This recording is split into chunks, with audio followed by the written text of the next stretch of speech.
মানুষ কতটা নিকৃষ্ট হলে বলতে পারে যে খালেদা জিয়া অনেক আগেই মারা গেছে, আজকে ঘোষণা দিয়েছে। দেখুন, এই যে ওনার একমাত্র ছেলে যে নিয়ে এখন জীবিত আছেন, উনি কতটুকু অভিনয় করতে পারবেন দেখেন তো।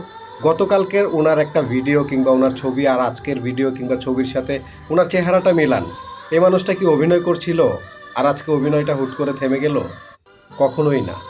উনি এতদিন ভরসায় ছিলেন, যেভাবে হোক ওনার মা জীবিত ছিলেন, ওনার চেহারায় সেটা স্পষ্ট ছিল।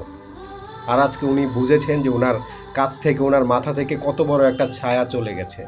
যারা এগুলো নিয়ে অপরাজনীতি করেন তাদের প্রতি আমার কি বলার, কিছু বলার নাই। আপনারা মানুষ হন, অন্তত পক্ষে এই জিনিসগুলো নিয়ে, এই সেন্টিমেন্টগুলো নিয়ে রাজনীতি করেন না, সবাইকে ভুল বুঝায়েন না। আল্লাহ আপনাদেরকে ক্ষমা করুক। আর সবাই ওনার জন্য একটু দোয়া করবেন যাতে উনি ভালো থাকেন এবং এই শোকটা কাটিয়ে উঠতে পারেন। ধন্যবাদ।